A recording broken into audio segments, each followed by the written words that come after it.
Bismillahirrahmanirrahim.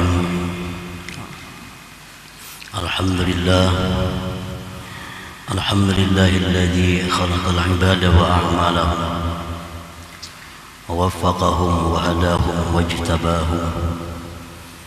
Ashhadu an la ilaha illallah wahdahu la syarika lahu rabbul khalaiqi wa malikuhum. Wa ashhadu anna sayyidana Muhammadan abduhu wa rasuluhu afdalul khalqi wa atqahum. Allahumma salli wa sallim wa barik ala sayyidina Muhammadin khairil wara mustafahum wa ala alihi wa sahbihi wa dhurriyyatihi wa man ihtada bihudahum, amma ba'd. Yang kita hormati dan kita cintai para habaib dan para alim ulama, para muhibbin, hadirin hadirat rahimakumullah. Alhamdulillah, segala puji bagi Allah. Kita panjatkan syukur kehadirat Allah atas limpahan taufik hidayah dan inayah kepada kita, sehingga malam ini kita kembali bertemu dan berkumpul di majelis yang penuh dengan berkah dan rahmat. Salawat dan salam keharibaan junjungan kita, kekasih Allah Nabi besar Muhammad sallallahu alaihi wasallam, dan seluruh keluarga, para sahabat, zuriat dan pengikut beliau sampai hari kiamat nanti. Para muhibbin rahimakumullah, al-hikmatu tasi'ata asyrata ba'dal mi'ah minal hikamil ataiyah.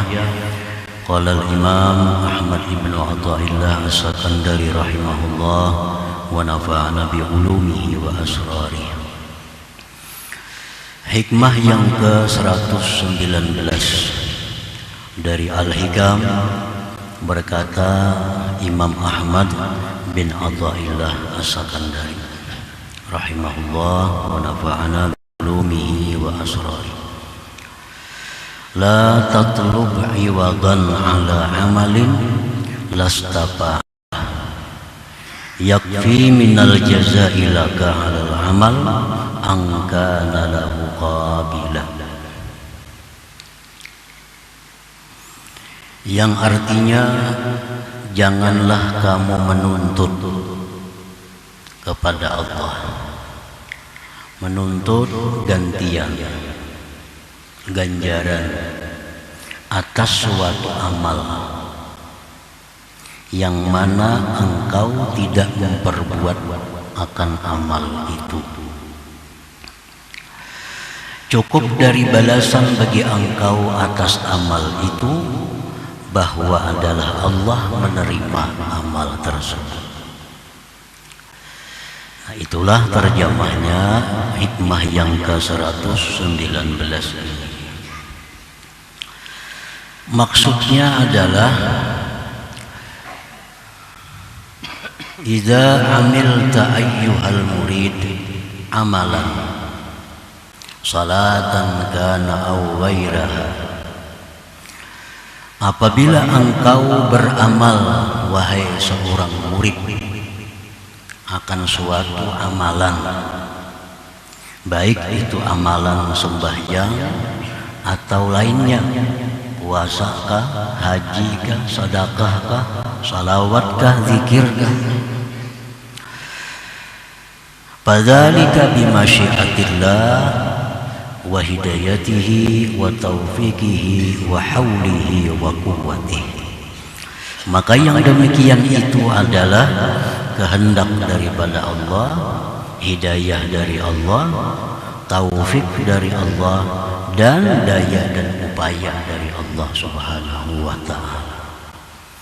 Jadi apabila kita sembahyang, nah kita sembahyang itu dikehendaki oleh Allah, diberi hidayah oleh Allah, diberi taufik oleh Allah, dengan kekuatan dan daya upaya Allah, lalu kita bisa sembahyang, lalu bisa kita puasa, lalu kita bisa berjihad dan lain-lain. Qala Allah Ta'ala, firman Allah Ta'ala, wa ma tasha'un illa ayyasha Allah Rabbul Alamin. Dan tidaklah kamu berkehendak melainkan bahwa menghendaki oleh Allah Tuhan semesta alam. Artinya kita tidak akan bisa berkehendak untuk sembahyang kecuali dikehendaki oleh Allah. Kita tidak bisa berkehendak untuk bersedekah kecuali dikehendaki oleh Allah. Kita kada bisa menghendaki menuntut ilmu kecuali dikehendaki oleh Allah. Nah, itu jelas firman Allah bahwa kita tidak ada punya kehendak. Wa qala, dan firman Allah lagi, wallahu khalaqakum wa ma ta'malun. Dan Allah yang menciptakan kamu, dan Allah pula yang menciptakan amal perbuatan kamu itu. Wa qala ta'ala aidan, dan firman Allah Ta'ala lagi, wa ma ramaita idz ramaita walakinnallaha rama. Wahai Rasulullah, tidaklah engkau yang melemparkan itu ketika engkau melemparkan itu, tetapinya Allah yang melemparkan itu. Nah, para muhibbin rahimakumullah, ini ayat-ayat Allah, dalil-dalil yang jelas bahwa kita tidak ada punya kemampuan untuk beramal. Kita tidak punya kekuatan untuk beramal kalau tidak ada daya dan upayanya Allah. Kita tidak bisa berkehendak untuk beramal kecuali dikehendaki oleh Allah. Nah, fa iza taqarrara hadza fa kaifa yaliqu bik an tatlubal ajra ala amalin lastafahilah. Bila mana sudah jelas yang demikian tadi, sudah jelas bahwa kita kada berkehendak kecuali kehendak dari Allah. Kita kada bisa melakukan apapun kalau tidak dilakukan oleh Allah. Nah, kalau sudah jelas itu, maka bagaimana patut dengan engkau bahwa engkau menuntut ganjaran atas amalan yang bukanlah engkau pada hakikatnya melakukan amalan itu. Wa innama anta muktasibul amal, engkau itu hanya adalah berusaha amal, la khaliqul amal, bukan menciptakan amal. Nah, para muhibbin rahimakumullah, jadi ini alasan, dalil kenapa kita kada cucuk, kada bagus kalau beramal tuh minta upah lawan Allah, minta pahala lawan Allah, kada cucuk. Kenapa? Karena amal itu bukan kita yang beramal pada hakikatnya. Kehendak-kehendak dari Allah, daya upaya dari Allah, semua ampun Tuhan. Kita hanya berusaha untuk beramal. Nah, para muhibbin rahimakumullah. Nah, dicontohkan umpamanya kita ini diberi orang rumah selengkapnya, diberi orang harta, diberi orang macam-macam fasilitas, dikasih lawan kita. Lalu orang itu menyuruh kita, menjadi orang itu tukarakan bang aku ini, kita tukarakan. Apakah patut kita minta upah kepada orang itu? Sedangkan si dia sudah memberi rumah lawan kita, sudah memberikan harta macam-macam lawan kita, memberikan fasilitas yang banyak lawan kita. Sekali si dia menyuruh lalu minta upah pulang lawan si dia. Nah, patut ada itu. Ini satu contoh mendekatkan paham kita kepada yang dimaksud itu.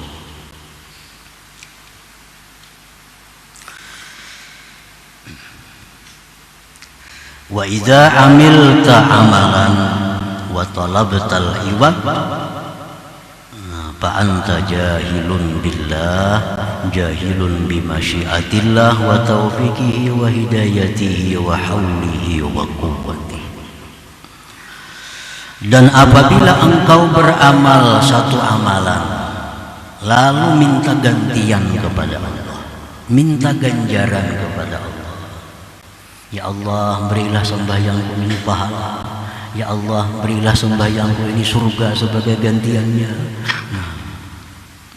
Maka engkau itu jahil dengan Allah, jahil dengan Allah, jahil dengan kehendak Allah, jahil dengan taufik dan hidayah serta daya upaya dari Allah.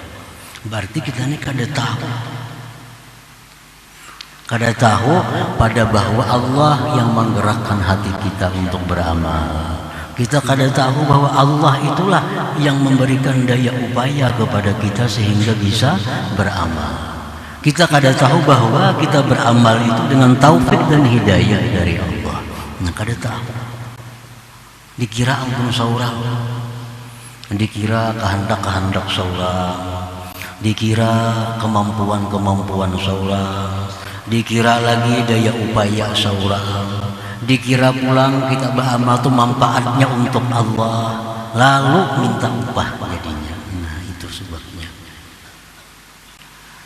Itu sebabnya kita minta upah itu, karena kita merasa awak-awak kita, tubuh-tubuh kita, gerak-gerak kita, kekuatan-kekuatan kita, dan amal kita ini manfaatnya kepada Allah. Lalu kita minta upah. Lalu kita minta upah kepada Allah Subhanahu wa Ta'ala. Nah, jadi apabila engkau itu beramal suatu amal dan engkau menuntut ganti daripada amal itu, sembahyang hendak surga, bersedekah hendak bertambah-tambah rezeki, macam-macam kehendak dengan amal. Nah, maka itu engkau jahil dengan Allah, jahil dengan kehendaknya, taufiknya, hidayahnya, daya dan upaya.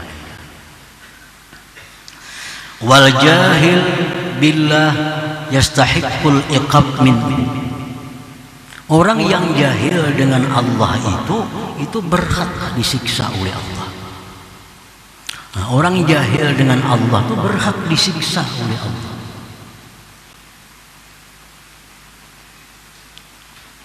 Wa iza lam yu'aqibka bal yaqbalu 'amalak ma'a jahlika bih fa huwa fadlun wa ihsanun 'azimun minhu ilaik. Nah, apabila Allah tidak menyiksa engkau, kita ini beramal selama ini minta surga, kita beramal selama ini minta keselamatan kepada Allah. Nah, mestinya disiksa, dihukum oleh Allah karena kita jahil. Nah, apabila Allah kadang menghukum kita, bahkan menerima amal kita itu, serta jahilnya kita dengan Allah, maka itu merupakan anugerah dan kebaikan yang besar dari Allah kepada engkau. Orang tuh beramal dengan amalannya hendak surga, diterima Allah amalannya, padahal mestinya disiksa. Berarti itu adalah anugerah yang besar bagi Allah kepadanya, ihsan Allah yang besar, kebaikan Allah yang besar kepadanya itu. Nah, para muhibbin rahimakumullah, jadi hikmah yang ke-119 ini adalah merupakan lanjutan daripada hikmah yang ke-118 minggu dahulu. Falhasil al-amilu talibul iwad murtabun ala wa'dillah kama bil hikmatis sabiqah. Orang yang beramal menuntut ganti, menuntut upah, menuntut pahala, itu orang yang ragu-ragu atas janji Allah sebagaimana disebut pada hikmah yang dahulu. Karena kita kada yakin dengan janji Allah, lalu kita menuntut upah. Coba kalau yakin, kita Kita kalau yakin, kita kadang akan menuntut upah kepada Allah. Kita baru menghutangi orang, kita yakin orang itu bayar pada waktunya, maulah kita tagih orang itu. Kadang mungkin kita menagih karena kita yakin bahwa dia bayar pada waktunya. Nah, demikian pula Allah yang menjanjikan kepada kita berbagai macam kebaikan. Allah menjanjikan bila sembahyang ini, bila puasa ini, bila zakat itu dijanjikan macam-macam oleh Allah, dan kita beramal itu untuk itu, berarti kita kada yakin dengan Allah. Buktinya apa? Bukti kita menuntut kepada Allah dengan amal perbuatan itu.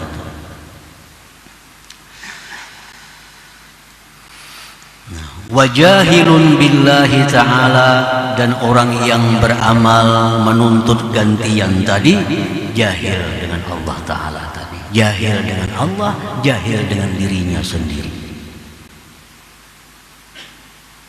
Wa ghairu mustahin minallahi ta'ala, dan orang yang menuntut balasan dengan amal itu kepada Allah, itu orang yang tidak malu daripada Allah. Itu kada sopan lawan Allah mereka. Lianna faidatul amal ta'udu ila nafsil amil, karena faidah beramal itu kembali kepada diri orang yang beramal. Nah, para muhibbin rahimakumullah, faidah amalan yang kita perbuat, sembahyang. Nah, sembahyang yang kita lakukan ini ada faidah yang kembalinya kepada kita, manfaatnya kepada kita, bukan kepada Allah. Andai kata seluruh alam semesta ini tidak ada orang yang sujud kepada Allah, sedikit pun tidak akan mengurangi kebesaran dan keagungan Allah. Nah, seluruh alam nih, seorang pun tidak ada yang sujud kepada Allah, seluruhnya seperti Abu Jahal, sedikit pun tidak akan mengurangi keagungan, kebesaran, kesempurnaan Allah Subhanahu wa ta'ala. Ini menunjukkan bahwa Allah tidak perlu kepada amal kita. Andai kata seluruh alam semesta ini orang seperti Nabi Muhammad sallallahu alaihi wasallam, seluruh manusia dari Adam sampai hari kiamat semuanya seperti Rasulullah, seluruhnya taat patuh kepada Allah, sedikit pun tidak akan menambah kebesaran Allah, tidak akan menambah keagungan Allah, tidak akan menambah kesempurnaan Allah. Jadi jelas bahwa kita beramal itu bukan untuk Allah, tapi untuk diri kita. Nah, kalau kita beramal faedahnya untuk diri kita, apakah tidak malu kalau kita minta balas kepada Allah Subhanahu wa ta'ala? Dalam hadis Rasulullah bersabda, "Sumu tasihu," puasalah kamu, niscaya kamu sehat. Nah, faedah puasa itu kembali kepada yang puasa. Bersedekahlah agar kamu terpelihara dari bala dan bencana. Nah, kemana kembalinya faedah sedekah? Kepada kita. Salatlah kamu agar terhapus dosa-dosa kalian, kembali kepada kita. Jadi kalau kembali kepada kita, kenapa kita mesti minta balas kepada Allah atas amalan-amalan itu? Nah, para muhibbin rahimakumullah, jadi kalau kita minta balas kepada Allah, kita orang yang tidak punya malu kepada Allah Subhanahu wa ta'ala. Nah, dicontohkan. Nah, contohnya ujar seorang dokter, pasien, kamu harus olahraga setiap hari. Olahraga dari jam 6 sampai jam 7 tiap hari. Nah, ini dokternya menyuruh pasien ini olahraga. Kenapa? Karena olahraga itu dianggap dokter ini perlu bagi si pasien ini agar dia sehat. Nah, olahraga si pasien ini tiap hari. Patutlah pasien ini minta upah lawan dokter. Aku sudah berolahraga, bayarnya dokter aku, nah apa gantiannya? Nah, maulah kayak itu. Nah, kan ini orang yang jahil. Orang yang jahil. Faedah olahraga itu kemana kembalinya? Ke dokter apa ke kita? Nah, kalau kita olahraga melaksanakan perintah-perintah dokter, kita laksanakan perintah, lalu kita minta upah lawan dokter, itu luput. Jadi orang ini jahil billah, jahil binafsi, lawan Allah jahil, lawan dirinya jahil. Semua perintah Allah pasti membawa kebaikan kepada kita, baik segera, baik zahir atau batin atau akan datang. Pokoknya setiap kebaikan yang Allah perintah pasti manfaat kepada kita. Setiap kejahatan yang dilarang oleh Allah Subhanahu wa taala, apapun bentuk kejahatan dilarang oleh Allah, pasti mudaratnya kepada diri kita, baik langsung atau kemudian baik zahir atau batin. Nah, para muhibbin rahimakumullah.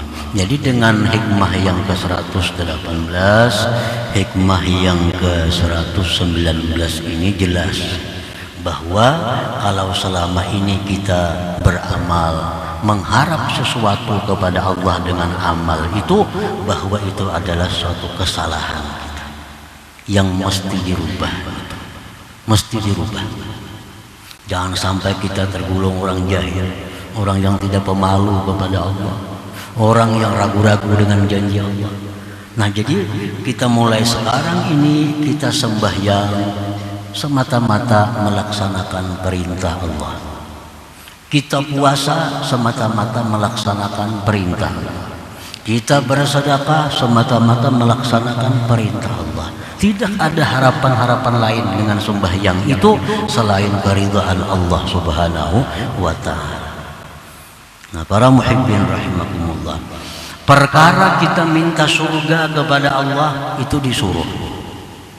Perkara kita berlindung dari api neraka itu disuruh. Tetapi kita minta kepada Allah surga itu, kita berlindung kepada Allah daripada neraka itu, mesti diakhiri dengan birahmatika ya arhamar rahimin, dengan rahmat Engkau ya arham, bukan dengan amal kita. Minta surga kepada Allah, Firdaus, surga yang paling top itu Firdaus. Rasulullah menyuruh kita mintalah surga Firdaus. Tapi kita minta jangan sekali-kali karena kita melihat kita ini ahli sembahyang, kita melihat ahli puasa, jangan memandang itu kita minta, berarti kita minta ganti. Nah, mintalah surga, mintalah keselamatan neraka semata-mata dengan rahmat Allah Subhanahu wa ta'ala. Tidak ada larangan untuk minta apapun kepada Allah, surga, minta bidadari, minta gedung, minta mahligai apapun, tidak dilarang oleh Allah Subhanahu wa ta'ala.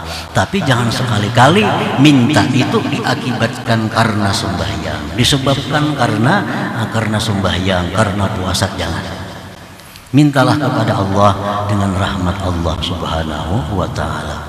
Nah, perkara kita sembahyang, perkara kita beribadah itu karena menjunjung perintah Allah dan mencari keridhaan Allah, titik di situ. Titik. Kalaupun ada janji-janji ini, sembahyang ini dapat ini, kita yakin kada perlu minta lagi. Nah, jadi sembahyang, beribadah karena Allah, mengharapkan keridhaan Allah. Nah, kalau demikian kita beramal, maka amal kita sudah tergolong ikhlas. Ikhlas karena Allah Subhanahu wa ta'ala. Bukan lagi beribadah karena takut neraka, bukan lagi beribadah mengharap surga. Nah, itu adalah sudah kita tinggalkan di masa-masa yang lampau cara-cara yang demikian. Dan kita bersyukur kepada Allah, Allah tidak menyiksa kita dengan demikian yang dahulu itu. Itu rahmat Allah kepada kita, anugerah kepada kita. Kita masih diberi Allah kesempatan untuk memperbaiki amal kita yang dari dulunya karena surga, yang dari dulunya karena takut neraka. Sekarang kita beramal karena Allah dan mengharapkan ridha Allah Subhanahu wa ta'ala. Nah, para muhibbin rahimakumullah, kalau kita beramal dengan cara demikian, sedikit pun tidak akan mengurangi janji Allah kepada kita. Bersedekah, sedekah itu menjaga diri daripada bala. Ini janji, sudah janji Allah lewat Rasulullah disampaikan. Sedekah itu menjaga mati jahat. Sedekah itu menambah harta. Macam-macam sedekah ini. Nah, kalau kita beramal karena Allah, mengharapkan bersedekah itu ridha Allah, maka janji-janji itu bahkan lebih sempurna diberikan kepada kita. Lebih sempurna daripada kita bersedekah karena mengharapkan yang demikian tadi. Nah, jadi biasakanlah bersedekah itu karena Allah, mengharapkan ridha Allah, pasti akan dapat faidah-faidah sedekah itu pasti kembali kepada kita, karena itu janji Allah dan Rasulnya Sallallahu Alaihi Wasallam. Nah, para muhibbin rahimakumullah, selanjutnya hikmah yang ke-120 insyaallah taala. Ila hadratin Nabi sallallahu alaihi wasallam al-Fatihah. A'udzu billahi minasyaitonir rajim. Bismillahirrahmanirrahim. Alhamdulillahirabbil alamin arrahmanir rahim. مالك يوم الدين إياك نعبد وإياك نستعين اهدنا الصراط المستقيم صراط الذين أنعمت عليهم غير المغضوب عليهم ولا الضالين آمين. بسم الله الرحمن الرحيم. الحمد لله رب العالمين. اللهم صل وسلم وبارك على سيدنا وحبيبنا محمد وعلى آله وصحبه أجمعين. نعوذ بالله من شر هذا الزمان وأهله، ونعوذ بجلالك وجلال وجهك وكمال جلال قدسك أن تجيرنا ووالدينا وأولادنا وأهلنا وأحبابنا وأموالنا وجميع المسلمين والمسلمات من شر هذه السنة، وقنا وإياهم شر ما قضيت بها، واصرف عنا وإياهم شر هذا الشهر يا كريم النظر، واختم لنا وإياهم بهذا الشهر والدهر بالسلامة والعافية والسعادة وحسن الخاتمة يا ذا الجلال والإكرام يا أرحم الراحمين. صلى الله على سيدنا محمد وآله وصحبه وسلم. الحمد لله رب العالمين. يا الله بها يا الله بها الله بحسن الخاتمة. يا الله بها الله بها يا الله حسن الخاتمة. يا الله بها الله بها يا الله بحسن الخاتمة. فيا أرجو منه شفاعة صلوا سلموا تسليما. اللهم صل وسلم